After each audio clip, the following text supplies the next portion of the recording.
So, Conan the Destroyer came out only 2 years after the first film. Okay, and the first film was a huge success. They spent 18 million on it, and it made 130 million at the box office. They even bragged about it basically in the trailer, like he was a box office success. So go and see it this time. They spend no money in the budget to improve upon the special effects.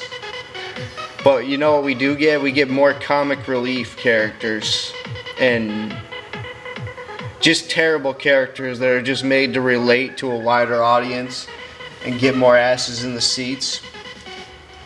It's officially rated. You know how they falsely advertise things just to get you to pick them up. You know the drill. They cut out the nudity. It's officially PG. They cut out a lot of the swearing. But it really didn't even help them. You want to know why? And then they spent only 16 million compared to 18 million on the first film, and they only ended up making $30 million. So they didn't appeal to their actual target audience of 20s and up crowd. So it's not like moms were taking their kids to see Conan the Destroyer with a title like that anyway, so I don't know why you would PG it down. The comic relief is just terrible. By this time though, Arnold could speak a lot more lines fluidly, so it was a lot more coherent of a movie and a lot less narration. So that brought you closer with the character and the enjoyment of the film. And the action was good.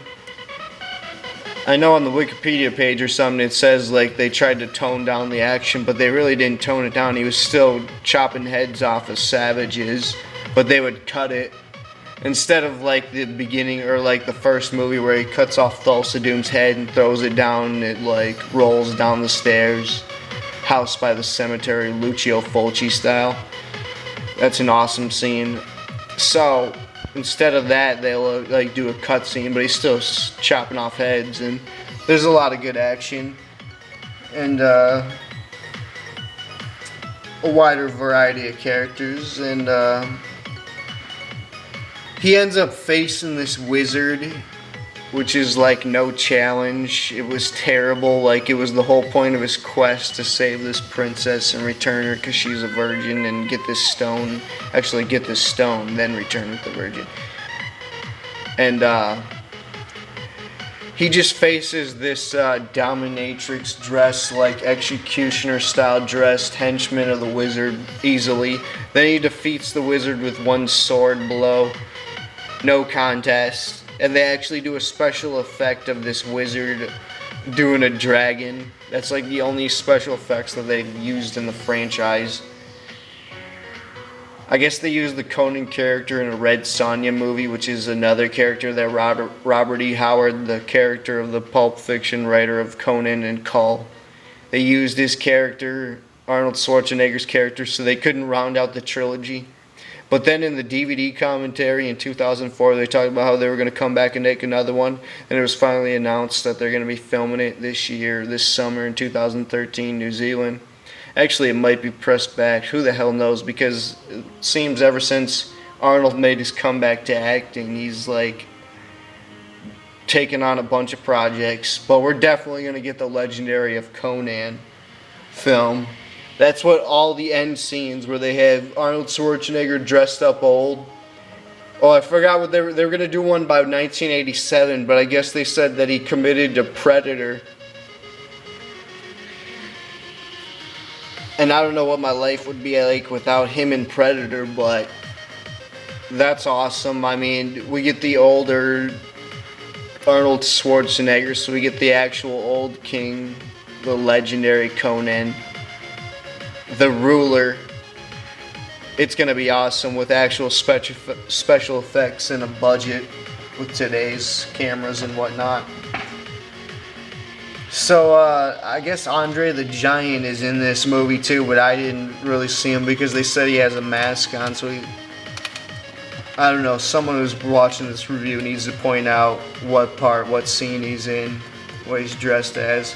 He's the type of henchman, like a Golden Axe type of henchman that takes him on, a big, huge giant. I give this one a B minus, just like the first one. I mean, they're both solid in their own right, but this one, a lot of it takes away with the wizard comment. He brings the wizard along, he saves him from the savages, and he pretty much does no magic for him. That's what he brought the wizard on, for the other wizard. All he does is strike his flame torch for him. So yeah, and then Grace Jones, a pop singer, gets a role in this as a female tribe-like type of warrior woman. And then Bob the Goon, the character actor, he plays the comic relief. They have 3 comic relief ones. Are you kidding? And Wilt Chamberlain, another non-actor, as if we needed another non-actor in this movie. But he does a good job as Bomboda. Give it to him. So this was JBM from Villain News, Villain Radio, Mr. Creepshow 9, and whatnot. You can hate on me now, leave a comment, tell me your thoughts. Tell me your favorite Conan Marvel comics. That's what I'm probably going to be reviewing next. I'm out.